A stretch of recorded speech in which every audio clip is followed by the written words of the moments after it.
If you're of the belief that ghosts or spirits are the product of significant trauma, with their suffering scarred into the fabric of time, few places would be as haunted as the historic Clink prison in the heart of London. It's difficult to comprehend the sadistic brutality one human being can inflict on another. Though all you need do is descend the steps down into what was for so many a living hell, to uncover the distressing reality of medieval judicial punishment.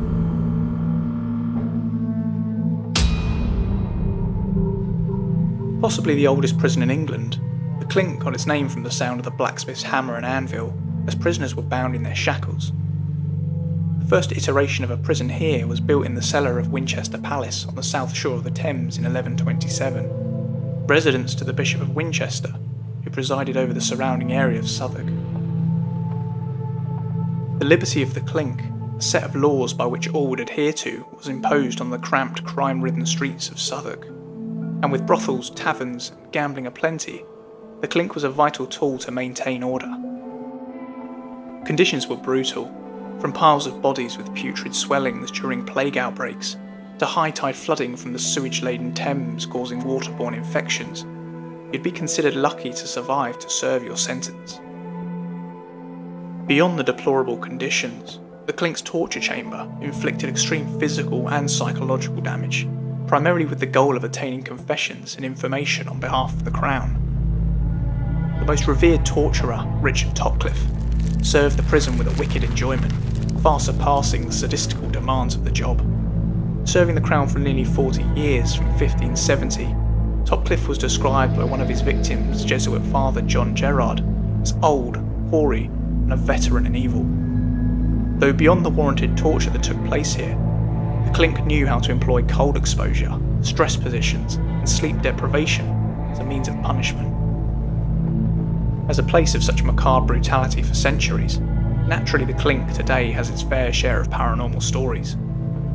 Groups regularly venture down into the prison for ghost tours, with similar experiences reported time after time. Cries of anguish from the dungeon, slamming of cell doors, and footsteps of wardens pacing the stone floor make up the auditory phenomena. And while visual sightings are less common, an apparition frequently witnessed down here is that of a gaunt, wretched female prisoner, heard and seen struggling in vain to escape her chain restraints.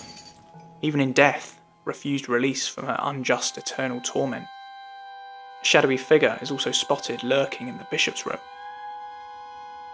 It almost seems as if the prison is still alive with the echoes of its past. In the 1940s, Welsh philosopher H. Price put forward a theory he coined place memories. The concept suggests that memories or experiences could detach from the individual's mind and become attached to the surrounding environment. These memories could then influence others in the form of hallucinations or visions.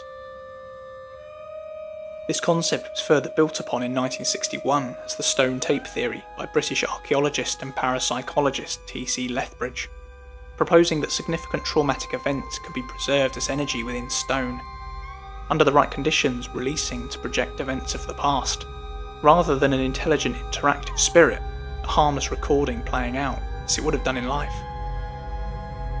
Though the theory lacks substantial scientific explanation, it's an interesting phenomenon, cited for countless paranormal experiences at locations we've explored thus far. With over 600 years of service as a prison, could it be that these walls still retain fading memories of those that suffered confined within them?